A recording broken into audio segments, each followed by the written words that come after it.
हिमाचल प्रदेश के मंडी में एक बार फिर से बादल फटने की घटना हुई है, जिससे हर तरफ तबाही का मंजर है। लोग अपने घरों में नींद के आगोश में थे, लेकिन तभी उनके घरों में सैलाब आ गया। जान माल का नुकसान हुआ है। कई गाड़ियां भी सैलाब के साथ बह गई हैं। देखिए रिपोर्ट।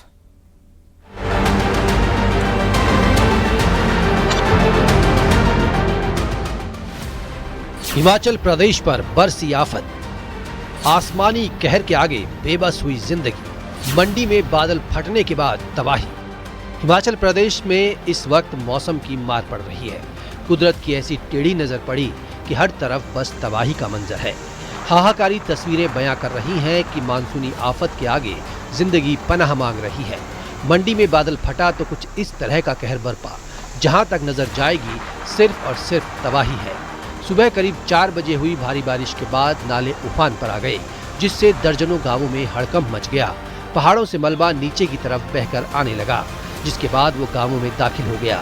कई घरों में मलबा घुस आया, कई गाड़ियों का तो कचूमर निकल गया। बड़ी संख्या में गाड़ियां मलबे के ढेर में दबी हुई हैं। बादल फटने की इस घटना में जान भी गई है, कुछ लोग लापता भी हो गए। छोटी बड़ी गाड़ियां मलबे की चपेट में आई, घरों को भी नुकसान पहुंचा। भारी बारिश की वजह से चंडीगढ़ मनाली और पठानकोट मंडी नेशनल हाईवे बंद हो गए।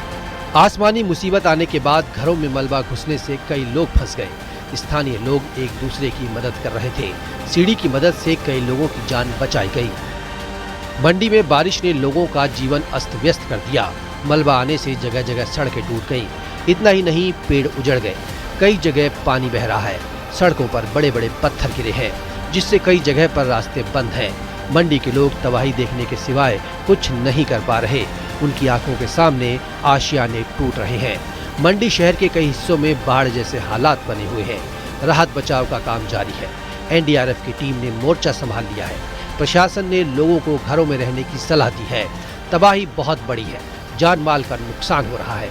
अभी ऐसी तबाही और देखने को मिल सकती है, क्योंकि पहाड़ों पर मानसून जमकर बरस रहा है। Bureau report, news 18, UP, Uttarakhand.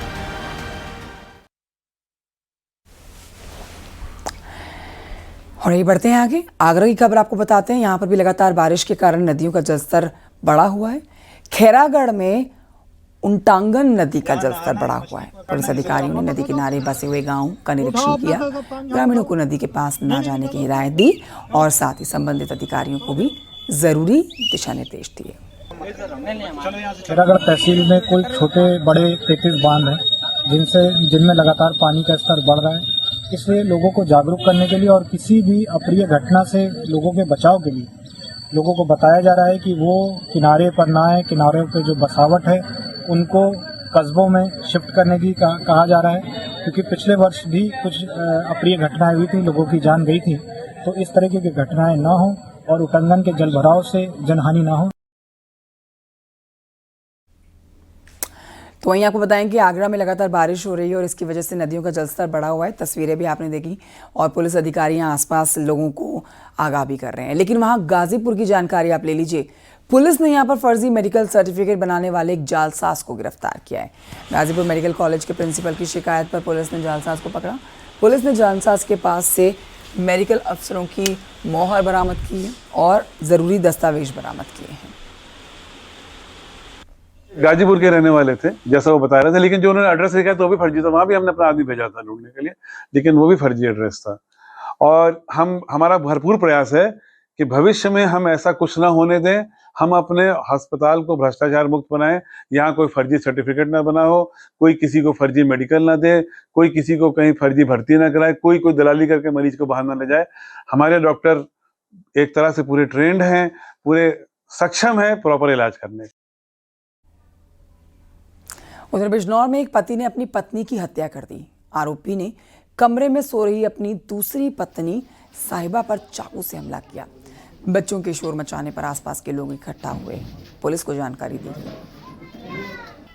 नजाकत नाम का व्यक्ति है, उसने अपनी पत्नी की रात्रि में चाकू मार दिया। उसको उपचार हेतु जिला अस्पताल भेजा गया, जहाँ उसकी मृत्यु हो गई। स्वयं भी नजाकत ने कीटनाशक पी लिया था, उसका भी उपचार कराया जा रहा है।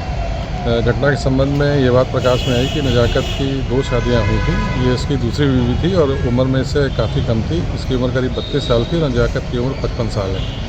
इस बात को लेकर नजाकत को शक रहता था, ये कुछ घरों में काम करती थी, किसी शक के चलते उसके द्वारा घटना की गई है। इसमें आरोप पंजीकृत किया गया है और वैधानिक कार्रवाई कराई जा रही है। खबर अलीगढ़ से, जहां पर बुजुर्ग महिला किराएदार की शिकायत पर पहुंची पुलिस की टीम के साथ बदसलूकी का आरोप है। ये मामला सराय रहमान मोहल्ले का है। वक्फ प्रॉपर्टी में एक बुजुर्ग महिला किराए पर रह रही थी। महिला ने मकान मालिक और मुतव्वली परिवार के लोगों की शिकायत दर्ज कराई। शिकायत पर कार्रवाई के लिए पुलिस मौके पर पहुंची हुई थी।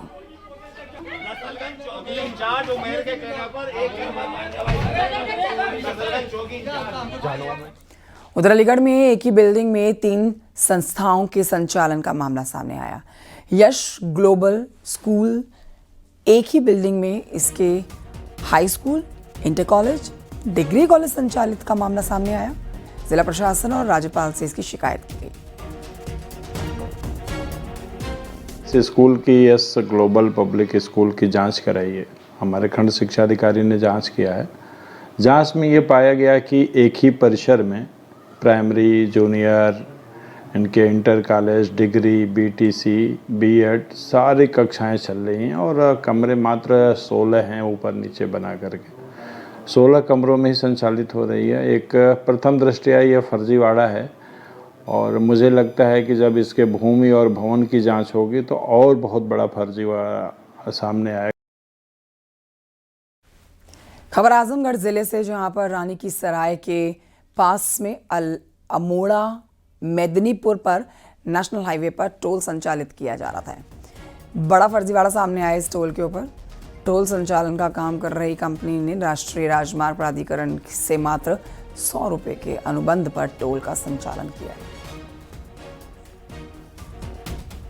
अमोड़ा मोइनुद्दीनपुर में NHI का एक टोल प्लाजा है, जिस पर उस टोल प्लाजा में जो डीड निष्पादित हुई वो 100 रुपये के स्टैम्प पेपर पर हुई, जबकि उस पर 1,62,00,000 रुपए का स्टैम्प लगना चाहिए था, लेकिन मात्र 100 रुपये पर ही अनरजिस्टर्ड डीड के माध्यम से संविदा निष्पादित की गई, एग्रीमेंट निष्पादित किया गया। हमारे AIG द्वारा कई बार उनसे डिमांड की गई, लेकिन वो कंपनी के द्वारा लीज डीड उपलब्ध नहीं कराया गया।